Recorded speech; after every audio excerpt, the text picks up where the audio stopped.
Merci, merci Monsieur le maire, et merci à vous Laurence d'avoir ouvert ces petites leçons de ville qui n'ont de petit que le nom et d'en avoir surtout insufflé l'esprit. Alors vaste sujet en fait, on l'aura compris, que cet espace public qui concerne une des villes sur laquelle on a le plus écrit et qui intéresse le quotidien, la vie quotidienne de centaines de milliers d'usagers. Alors que faut-il entendre par petites leçons de ville? Eh bien d'un côté il y a sur l'estrade des experts, il y a l'évocation d'une passion. Michel Carmona, vous nous rejoignez. L'évocation d'une histoire, d'un métier et d'un chantier. Et de l'autre, eh bien, dans la salle, il y a l'interrogation bien légitime que vous vous posez concernant les processus de fabrication de la ville, l'identification de vos besoins et de l'opportunité d'en débattre avec des professionnels. C'est-à-dire que c'est une chance pour tout le monde. Alors, peut-être... je voudrais vous faire part d'une lecture récente et je vous livre une phrase que j'ai notée. Quelqu'un disait que l'espace public est peut-être aussi le fantasme d'un espace partagé qui rejoint difficilement la réalité et que le partage de cet espace doit s'effectuer au moment de sa conception plutôt qu'au moment de l'appropriation par les usagers. Alors chacun a sa lecture de l'espace public et en parlera ce soir. Je vais vous en donner, moi, ma définition. Pour moi, l'espace public, c'est sans doute l'endroit où je me perds, où je peux me perdre, où je demande assez vite mon chemin à quelqu'un qui va me répondre et qui, le plus souvent, va me remettre sur la voie. Voilà. Et bien, ce soir, la question que nous posons, c'est espace public et image d'une ville, autrement dit, la forme d'une ville, dont Baudelaire et Julien Gracq se sont somptueusement emparés avant nous. Ce soir, l'espace public est aussi celui des places, élément fondateur de notre ville. Alors avec nous, Michel Carmona, qui est ancien élève de l'école normale supérieure de la rue d'Ulm, il faut le préciser, agrégé d'histoire et docteur d'État en géographe, donc un peu fâché avec les historiens et les géographes, ou admis par les deux. Ami par les deux, et qui a enseigné la géographie urbaine et l'urbanisme à la Sorbonne. Alors vous êtes, Michel Carmona, vous êtes auteur de biographies importantes, biographie historique sur Richelieu, qui vous a fait connaître dans le monde entier, sur Haussmann, là aussi un vaste sujet, et sur Gustave Eiffel. Et sur ce Paris, qui est d'ailleurs à la disposition des auditeurs, Paris de Lutèce au Grand Paris, publié aux éditions de La Martinière, et qui vient de sortir et qui en même temps, simultanément, a obtenu le prix Haussmann 2012. Voilà. Alors, cher Michel, il vous revient à vous de vous lancer et d'être le premier à nous donner la définition de ce que vous entendez d'un espace public. Et puis nous ferons la petite revue des principaux types de l'espace public à Paris. Première question. Donc, Michel Carmona, définition de l'espace public. Alors, définition, je vais... Définition, lecture... Non, mais tout à fait. Définition. Je vais m'abriter d'abord derrière le dépliant qui a été édité par le CAUE 75 pour ces petites leçons de ville et qui, dans sa présentation, indique que les différents types d'espaces publics de Paris sont... rues, places, parcs, jardins, parvis, squares, cours, promenades, allées. J'ai envie de dire la liste est pratiquement exhaustive. J'y rajouterai simplement les berges et les quais qui bordent la Seine et les canaux parisiens. Alors, c'est une définition par l'énumération. Est-ce qu'on peut essayer de faire une définition qui soit un peu plus rigoureuse, un peu plus juridique peut-être? Alors pour cela, je me suis dit que le mieux c'était peut-être encore d'aller regarder dans le dictionnaire de l'urbanisme de deux universitaires connus, Pierre Merlin, Françoise Choët. Que dit-on sur l'espace public?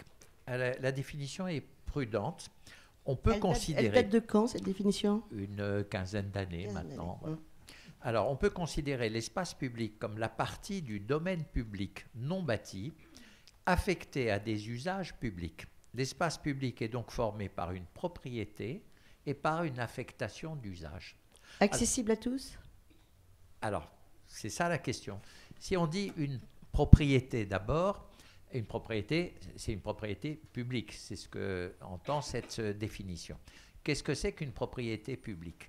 Une propriété publique, il se trouve qu'à Paris, nous avons plusieurs représentants de ce que nous appellerons la puissance publique. Il y a bien entendu la ville, mais il y a aussi l'État, il y en a d'autres. Et c'est ainsi, si nous prenons tout de suite des exemples, que le palais du Luxembourg n'est pas une propriété de la ville, mais c'est le Sénat. Le jardin du Luxembourg, du reste, n'est pas géré directement par la ville, mais c'est sous la responsabilité du Sénat. Prenons l'Élysée, voilà, c'est la résidence du chef de l'État, l'hôtel Matignon.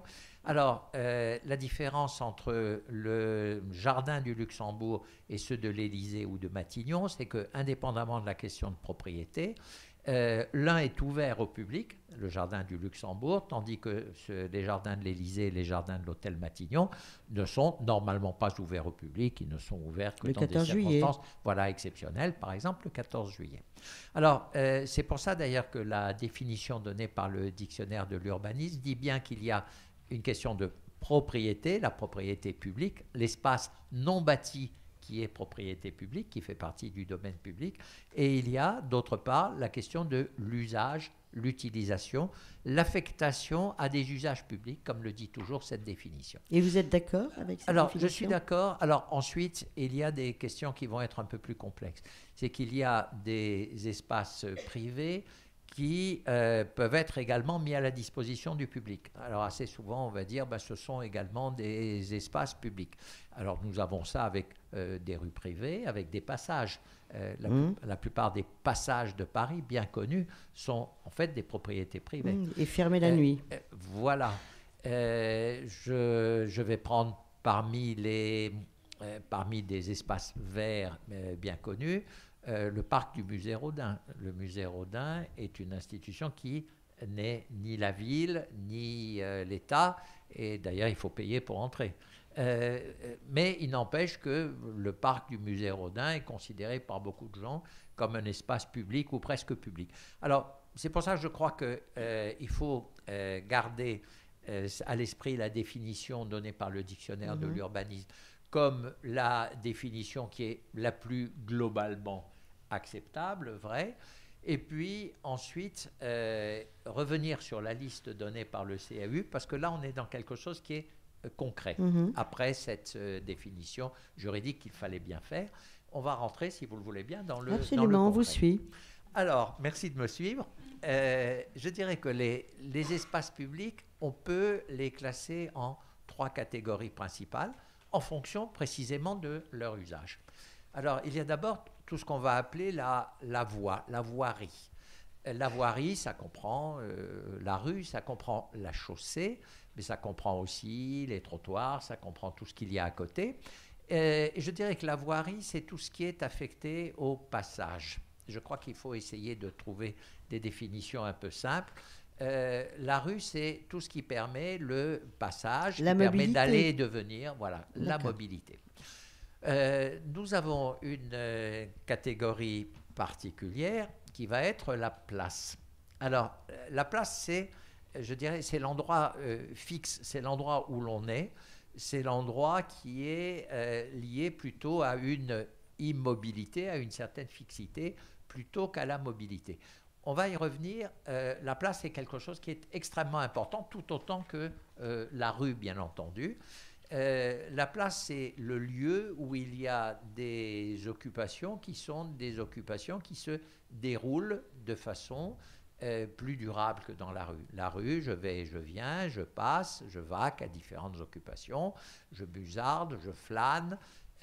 Dans des époques un peu plus reculées, la ville, c'est aussi le lieu des processions, c'est aussi le lieu des défilés. Aujourd'hui, à d'autres époques, c'est autre chose. C'est par exemple le lieu des manifestations. C'est le lieu de fêtes mobiles, de cavalcades. La place, en revanche, c'est l'endroit où quelque chose de fixe se déroule. C'est plus solennel. Alors, c'est plus solennel. Si nous remontons à une époque très ancienne, l'époque fondatrice, je dirais, des villes telles que l'archéologie nous la révèle. Ces villes qui ont peut-être 6000 ans d'âge, 7000 ans d'âge, par exemple les villes de l'Égypte ancienne, les villes de la Chine ancienne, les villes de la Babylonie. Qu'est-ce que nous voyons? C'est que dans ces villes, il y a une importance considérable qui est donnée aux monuments religieux. La ville, à cette époque, est très visiblement liée au sacré.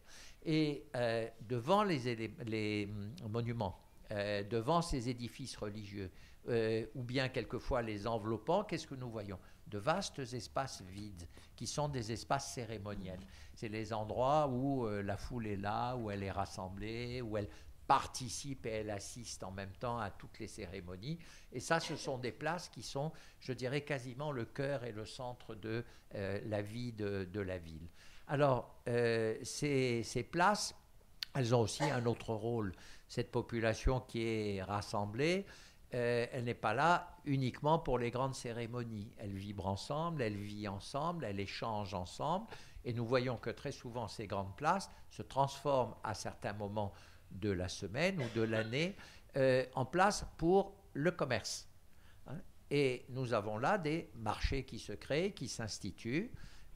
Nous employons toujours aujourd'hui le nom de emplacement. Un commerçant sur une place, sur un marché, il a un emplacement. C'est le même emplacement, c'est-à-dire le parvis qu'il peut y avoir devant une église ou un lieu religieux et la place qui est consacrée aux foires. Alors, cela dépend. On ne va pas rentrer dans l'histoire, si vous voulez, des villes. Cela dépend. J'aime bien. Il y a des civilisations dans lesquelles les choses sont soigneusement distinctes et puis d'autres dans lesquelles elles ne sont pas distinctes. D'accord. Si nous regardons le Mexico des Aztèques, par exemple, il y a vraiment très clairement la grande place du marché et puis la place qui est devant les deux pyramides qui constituent le temple majeur. Et ça ne sont pas les mêmes. Et ce ne sont pas du tout les mêmes.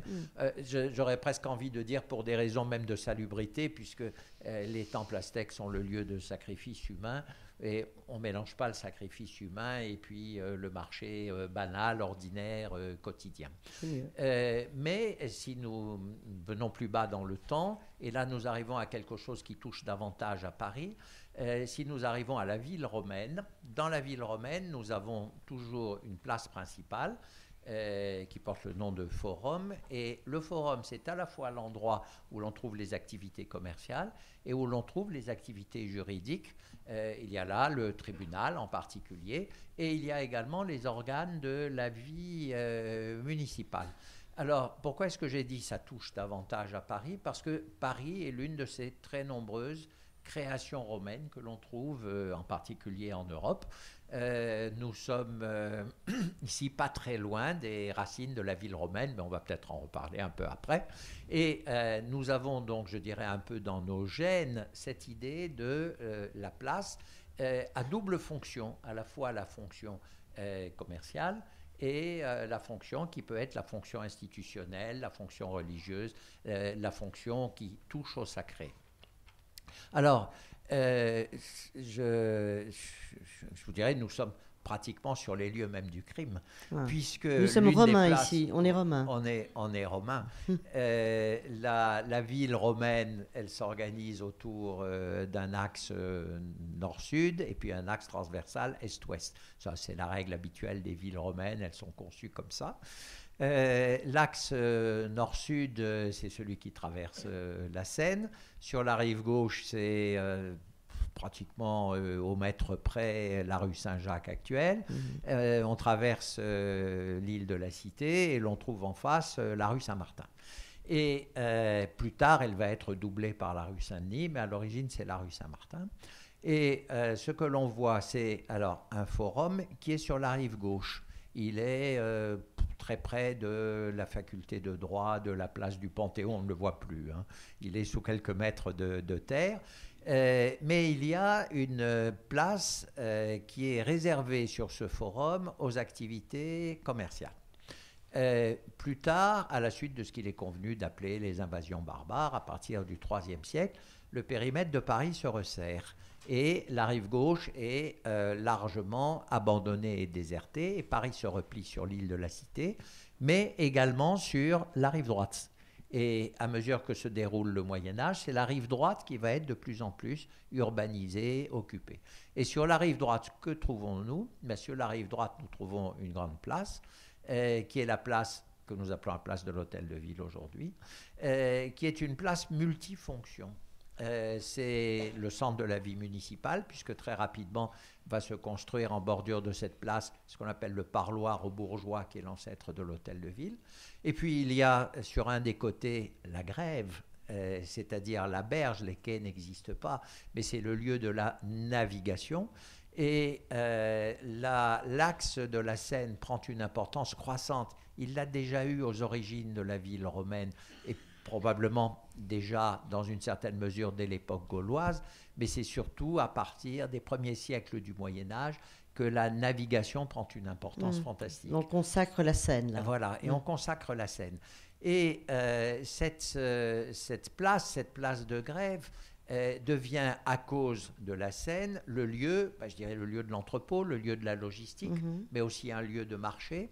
C'est l'endroit où l'on propose sa force de travail. C'est de là que vient l'expression faire grève, qui est une expression complètement détournée, parce que quand on était là sur la place de grève, c'était pour proposer la force de ses bras à celui qui chargeait ou qui déchargeait une barque. Ce n'était pas pour refuser le travail, c'était pour en rechercher. Mais l'expression s'est ainsi instituée. Et la place de grève, c'était l'endroit qui était l'endroit, je dirais, de ces grandes cérémonies sacrificielles que sont l'exécution des criminels. C'était là surtout que l'on pendait, que l'on décapitait, que l'on écartelait. C'était là, sans aller jusqu'à ces extrémités, que l'on exhibait les mauvais payeurs, les banqueroutiers, les fraudeurs. On les mettait au pilori. C'était une espèce de petite estrade sur laquelle on exhibait les malfaiteurs avec des pancartes autour du cou qui énuméraient leurs méfaits. Et ça permettait à la population de les voir, de les toucher et de constater l'exemplarité de la punition. Donc le rôle de la place, c'est plutôt celui-là. Alors, sans aller chercher trop loin, je dirais que nous avons chez nos sœurs latines des exemples qui sont assez probants. Faire la place en espagnol, c'est faire les courses. Oui. Aller en place, dans l'italien aujourd'hui, aller sur la place, c'est manifester. Et nous voyons bien, je dirais, là, des aspects de cette multiplicité des fonctions de la place. En tout cas, la place, c'est l'endroit où l'on est ensemble, pour manifester, pour s'exalter, pour pousser des cris d'horreur devant la punition exemplaire des malfaiteurs, pour entrer dans les locaux de la municipalité, en sortir, discuter après des décisions qui ont pu être prises. Et c'est donc un endroit qui est un endroit fixe. La place a donc une importance qui est considérable de ce point de vue. Et je crois que véritablement les origines, qui sont des origines très anciennes de certains modèles de ville, continuent à inspirer très profondément la façon que nous avons, nous, de concevoir la place. Encore aujourd'hui? Oui, encore aujourd'hui. Et votre ami Haussmann, il n'a pas été indifférent, je veux dire, Alors, Haussmann n'a pas été indifférent à la place. Il faut se dire que pendant l'époque du Moyen-Âge, les longs siècles du Moyen-Âge, qui ne sont pas uniformes, bien entendu, la place, elle évolue, mais elle se fait au fur et à mesure, au gré des circonstances, au gré des besoins. Et arrive la période de la Renaissance, puis la fin de la Renaissance, et le moment où, à ce moment-là, la ville commence à connaître des pratiques, on va dire, urbanistiques, des pratiques modernes. L'exemple nous vient de l'Italie. Et c'est les guerres d'Italie qui ont permis aux Français, globalement, pendant ces guerres d'Italie, de constater un certain nombre de choses.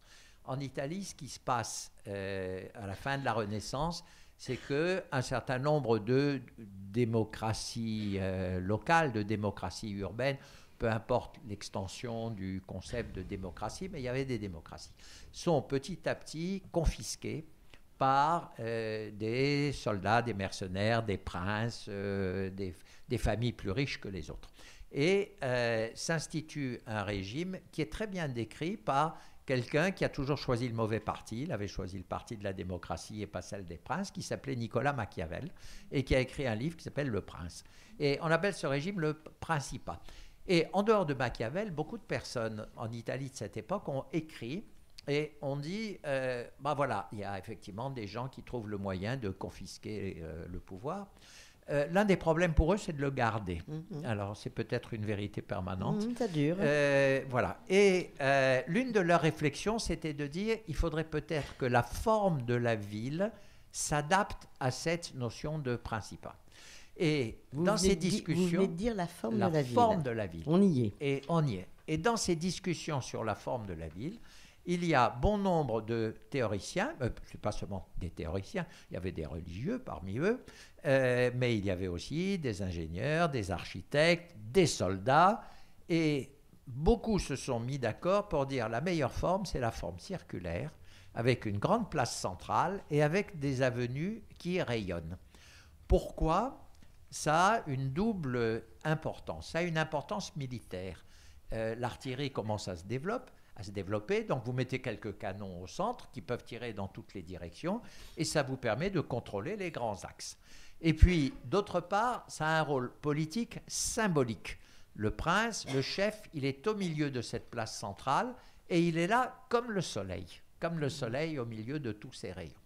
Et nous reconnaissons là les origines de cette politique, cette emblématique du roi soleil qui va être ensuite complètement développée par Louis XIV, lequel, il ne faut pas l'oublier, avait du sang italien dans les veines, et était extrêmement intéressé par toutes ces théories. Et donc, on a vu arriver en France des places, j'allais dire, à l'italienne.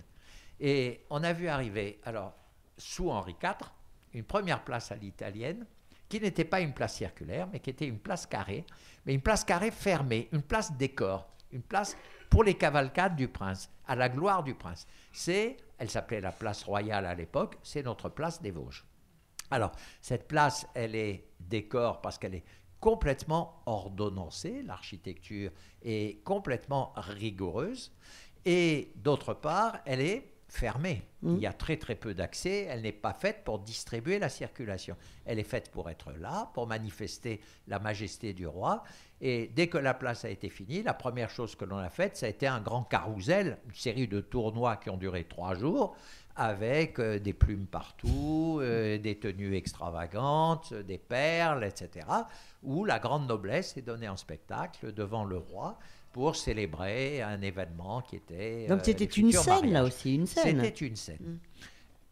Peu après, nous arrivons à Louis XIV et un courtisan qui était éperdument admiratif de Louis XIV, maréchal, décide d'offrir une place avec une statue de Louis XIV. Et il fait la place des Victoires, qui est une place circulaire, selon la tradition italienne. Alors, je reviens à Haussmann. Oui. Parce que vous m'avez invité, oui, et puis le temps passe. Le temps passe. Et le temps passe. Alors, notre ami Haussmann. Alors, notre ami Haussmann, d'abord, il renforce la structure nord-sud, est-ouest de la ville de Paris. Je dirais, c'est fondamentaux romains. Comme la rue Saint-Jacques, la rue Saint-Martin, la rue Saint-Denis sont beaucoup trop exigus pour une grande ville moderne, qu'est-ce que l'on fait ? Percement du boulevard de Strasbourg et du boulevard de Sébastopol, puis du boulevard Saint-Michel, le grand axe nord-sud. Il faut aussi des axes est-ouest. Ça existait également dans la ville romaine. Bonaparte, premier consul, avait commencé la rue de Rivoli à partir de la place de la Concorde. Napoléon III et Haussmann terminent la rue de Rivoli tout le long de son parcours que nous lui connaissons aujourd'hui. Elle va rejoindre, alors non pas la place de la Bastille comme l'avait souhaité à un certain moment Napoléon III, mais la rue Saint-Antoine. Sur la rive gauche, il y a aussi une grande parallèle, et cette grande parallèle est-ouest, c'est le boulevard Saint-Germain. Alors vous me direz, il n'est pas rigoureusement est-ouest, mais en fait, il remplit le rôle de cette parallèle est-ouest. Alors ça, c'est la concession, si je peux dire, qui est payée à la structure traditionnelle héritée de Rome. À côté de ça, qu'est-ce que l'on fait ? Des places rayonnantes. La place de l'Étoile, la place de la Nation, la place d'Auménil. Alors la place du Château d'Eau, future place de la République, n'est pas entièrement aménagée, loin de là. C'est la Troisième République après, qui poursuivra l'aménagement. Et donc on fait ces places rayonnantes qui permettent de recueillir des grandes diagonales qui ont un rôle à la fois militaire, il ne faut pas se le cacher. Les travaux de Haussmann et de Napoléon III n'ont probablement pas été faits uniquement pour des raisons militaires, mais dans les débats qu'il y a eu, y compris à la Chambre des députés à l'époque, on a dit très clairement, ces travaux, ils vont avoir une efficacité, on le souhaite en tout cas, pour arriver à diminuer le rythme des émeutes, des coups d'État dans Paris. Mais ils avaient aussi un autre but qui était purement utilitaire, qui était de faciliter la circulation. Et donc, on retrouve cette grande tradition des places multifonctions. Multifonctions. Voilà. Et donc, ça, ce sont les deux éléments qui sont les éléments majeurs. Alors, j'ajoute le troisième, parce qu'il ne faut pas l'oublier, qui est les espaces verts. Et les espaces verts, c'est un troisième élément dans les espaces publics qui est extrêmement important, alors qu'il y a une fonction complètement différente, une fonction qui évolue énormément. À l'époque, on va dire à l'époque de l'Ancien Régime, les espaces verts étaient tous des propriétés royales ou nobiliaires, mais ils étaient ouverts au public pendant la plus grande partie de l'année. Les Tuileries, le jardin des Tuileries royales était ouvert au public. Les jardins du Luxembourg, jardin royal, étaient ouverts au public. Et les jardins du Palais Royal étaient ouverts au public. Et l'un des éléments très curieux dans le développement d'une convivialité des espaces verts, c'est le fait que jusqu'à la Révolution française, les espaces verts parisiens ont été le lieu de rassemblement des gens qui voulaient être informés. Avant l'apparition et le développement de la grande presse, c'est là que se faisaient les nouvelles. Et je crois que nous avons tous présents à l'esprit ces images qui sont les images des premiers jours de la Révolution française, où dans les jardins du Palais Royal, Camille Desmoulins, d'autres montent sur des chaises, mettent une feuille de marronnier comme une cocarde dans leur chapeau et disent « la Révolution, la Révolution ». Voilà donc pour, j'allais dire, caractériser les espaces voilà pour une publics. petite revue. Une petite revue des espaces publics parisiens. J'avais une question, Michel Carmona. Est-ce que l'espace public donne immanquablement justement la forme d'une ville, et est-ce que la relation entre le pouvoir et la politique s'est toujours vérifiée? D'abord, l'espace public donne-t-il immanquablement la forme d'une ville? Bien, l'espace public donne et puis en même temps traduit. Il peut reprendre. Je veux dire, c'est difficile. C'est un peu comme l'œuf et la poule qui commencent. Quand on voit précisément les travaux de Napoléon III et Haussmann, ils créent des espaces publics. La surface de la voirie a doublé pendant les travaux de Haussmann et de Napoléon III. Donc on peut dire, là, il y a une création d'espaces publics. Mais cette création d'espaces publics s'est inscrite à l'intérieur d'une tradition qui était déjà une tradition inscrite depuis des siècles dans l'espace, où on avait une ville de Paris organisée autour de cette grande croisée, avec les rues beaucoup moins larges que je citais tout à l'heure, la rue Saint-Martin, la rue Saint-Denis et la rue Saint-Jacques. Donc ça existait. Et il y avait déjà un commerce qui était un commerce important qui passait par ces rues. Et donc, ça donne la forme. Alors déjà, ça donnait la forme. Napoléon III et Haussmann auraient très bien pu faire comme un personnage beaucoup plus près de nous, qui s'appelait Paul de Louvrier, et qui, lui, ayant à réfléchir à la forme de, on va dire, l'agglomération et au-delà de la région parisienne, a dit, moi je veux rompre avec la tradition de la croissance de Paris qui se fait selon tous les axes.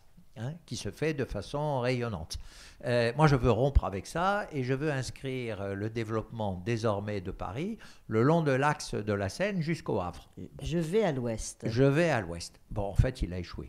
On va dire très sincèrement, il a échoué parce que le développement de Paris et de son agglomération tout autour reste toujours largement radioconcentrique.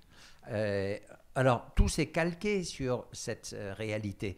Le fait que les routes royales, impériales, nationales que nous connaissons toujours ont toujours une forme en étoile dans la France d'aujourd'hui, évidemment, ça va dans le radioconcentrisme. Ça ne va pas dans ce sens. Paris n'est pas sorti de Paris à ce moment-là.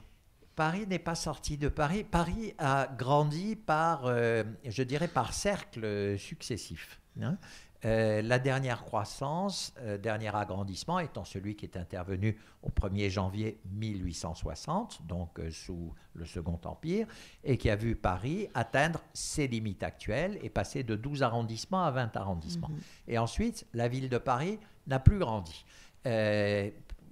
nouveauté, ça a été la destruction de l'enceinte militaire, l'enceinte de Thiers, et puis l'occupation de cet espace que nous connaissons bien maintenant par toute une série de constructions, de travaux de voirie, la dernière voirie étant le boulevard périphérique, qui est une voirie parisienne.